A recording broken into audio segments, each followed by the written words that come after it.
Good morning. Can you see how much they've grown? This is Fissy, the Figbird. He's very easy to feed. Just loves his food.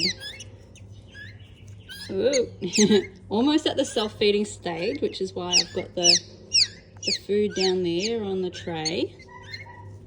Bits of banana covered in insectivore powder. But he just loves his fruit smoothie. Now the other little chirping noise you hear is Jack. I call him that because he's a tiny little thing. But when it comes to food, he just pops his head straight up like a jack in the box.